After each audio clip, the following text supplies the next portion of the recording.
the morality tales, when I was your age, nothing will get a kid to stop listening faster than when you take that route.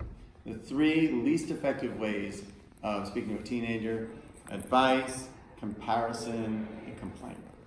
You head down those, and you may enjoy the sound of your own voice, but it's not going to have an impact. So if we're looking at adolescence, and it's great, first of all, what's right about his story? What's right? His daughter is talking to him. Right, yes. And she's bringing something that's troubling her to her parents' attention. Yeah. Right away, you get an A+. And you've established that relationship. Because if you're, I don't know what your parents were like. How many parents went to a parenting workshop? Oh. Right? Yeah, no. Right? No, it didn't happen. Right. So the parenting is going through a cultural shift, right? We're trying to figure out how to do it differently. We're making a lot of mistakes. But if you had a dictatorial parent, if you had a punishing parent, if you had a shaming parent, a guilting, it just came down, you did not go to them with stuff. You just didn't. Because it was, the only thing you were going to get, it was just going to get worse if you went to them. So already, you're in great shape. So here's the key. Every therapy out there, every psychotherapy is based on listening. That's it. It's not what we say, it's how well we listen. So you can never go wrong by exploring what they're talking about. What you'd say, does that happen at your school too? Or when did you first notice that? Or do you feel that way sometimes? I remember, and then you could throw this in, I remember when I was your age, I struggled with a lot of that stuff. So what you want to do is normalize it and keep them talking. I have a father right now I'm working with in my practice who told his son right after a session he's definitely firing me because I confronted him how critical he was. You're so critical. I can't even, and he didn't like that. So he became critical of me. We have a meeting next week. I may get fired. But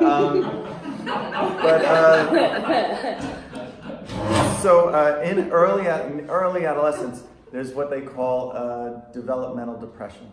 It's normal, right? That means your kids start to mourn growing up. They start to mourn their childhood. They may take out toys you haven't seen in years. They may have these regressions where they're playing with something, or I don't know if you ever noticed, I remember my daughter, when she was 16, she's almost as tall as me. She would jump in my lap or something. I'd be like, you're gigantic. It was like she hadn't crossed over yet. So children go through a grieving period. Their parents are human. Their parents make mistakes. Superheroes are pretend. And when people and life isn't fair, right? Good people get sick, accidents happen. A lot of kids around that age really have a very negative view of growing up. It just does not attract, it's not attractive. Around what age did you say? Early adolescence, usually. So that would be 14? Or 14, 15, something like that. By 16, 17 and up, they begin to cross over, see themselves, they have a little more freedom. You also realize at this point that the prefrontal cortex is not really functioning. Yeah. And it won't function entirely until how old? 26. Oh, 25. So it's actually increased. So at this point, it is functioning, it is in the worst shape ever. So what does it control? Decision making, mood regulation, and impulse control. Yeah. So if you're trying to get your kid to explain, and also sometimes you're working in an insight-free zone. You're trying to feed insight into a computer that just will not accept it, So you look for and you grieve the younger child, right? We've all God, how many times I stand in one of my kids' bedrooms and they're sleeping, I'm like, they're you. Yeah. When did this happen? Right. So parents go through this kind of sadness and everything. So developmental depressions, normal, you flow through them. Acute depressions are when your kids withdraw completely, when they don't have good friendships, when they're not doing an activity like a sport or a hobby or playing an instrument, all that stuff. That really is built on isolation. And there's a very different feel to it. A developmental depression, kid moves in and out of good day, bad day, everything. That's normal. Acute depression, they settle in. You know, they're in their room all the time. They don't talk during meals. And often, something usually has happened that can trigger it. And it can be so simple. They got up to write on the board and everyone started laughing. And maybe it had nothing to do with them. But they think it was them. Or God knows, you know, in early adolescence, girls tend to be the predators when it comes to sex. Or, you know, it's very competitive. You know, I got him, you don't, or whatever like that. Yeah. Boys are just dumb. Yeah. You know, they're just, you know, so the golden rule with that in early adolescence is girls are mean, boys are dumb. That's the guideline. But I can't tell you how many boys I've had traumatized in my office because they weren't ready to do things that they were asked to do and it did not go well. You know, so if I'm running a group of early adolescent kids, middle school, early middle school, I have to separate them. Because the girls can have these long conversations about relationships and feelings and everything, and boys are talking about Pokemon. So there are these big divides. Girls generally are 2 years ahead in maturity during adolescence. Yeah. So how do we? So when do boys tend to start getting interested in having a significant other, male or female? It really varies. I used to feel like if kids weren't engaging in it by 16, I always felt like something's wrong here. You know, they should be at least interested.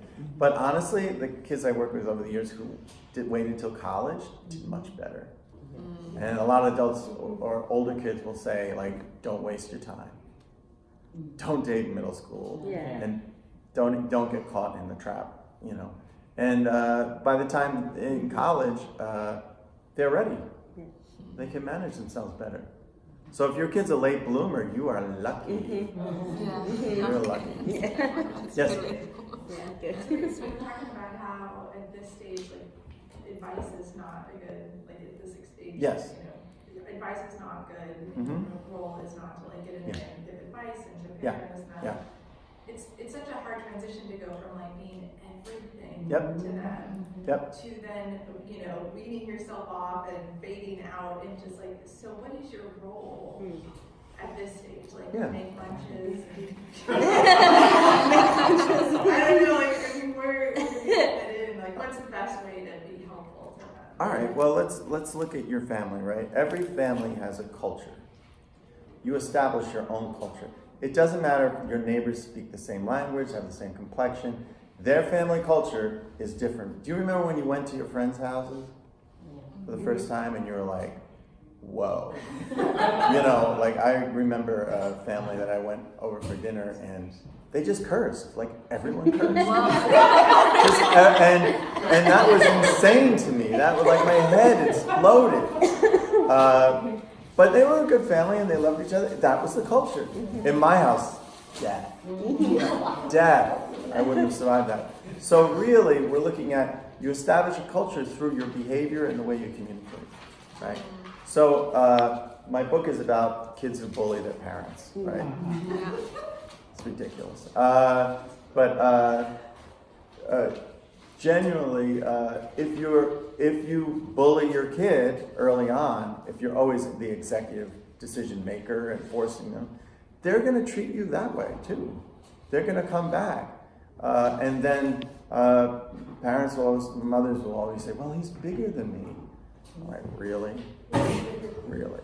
He's big, you know. So you've established a dynamic. The culture of that family is whoever is louder, whoever is bigger, whoever has the power. You don't want to do anything like that. I was looking at these. You see these signs here? I can make sense of problems. The first one there. I can persevere in solving problems. If you can get your kid engaged in that, And this means you don't solve problems for them. You don't give them advice. You don't give them the answer. Confronting problems drives maturity. So recently, well, was it recently? Maybe a year ago, I said to my kids, okay, look, this is the deal. We're going to pay for transportation and food. Everything else is on you. Like, what? Everything else is on you from here on. We're heading towards college. We got to tighten up. So they had this problem. And suddenly it was like, how can I make money? I could walk the dogs. I could do that. Or I could babysit. I could do that. Or my older daughter got a job at the bakery, and a few weeks ago she was home from college on a break, and she slept through her alarm. So I hear chaos break out, like, oh my God, screaming, yelling, and then I'm like, what's going on? I'm sleeping through my alarm. And she like ran out the door, and there were like things floating through the air behind her. But I felt like, yeah, that's great. You know, she had this problem, and she's now confronting it.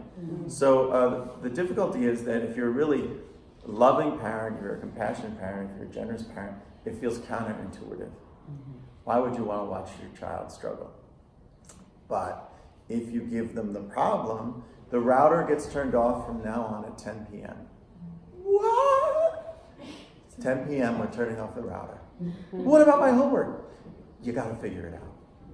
You know, this is just an example. And then kids will maybe start doing their homework at school, maybe do it after school. They'll start to come up with solutions. My youngest kid is 16. Oh, so annoying. Recently, she bargained and bargained. You know, if you get good grades, you get more freedom. And this is all the stuff we say. This is how you purchase your stuff.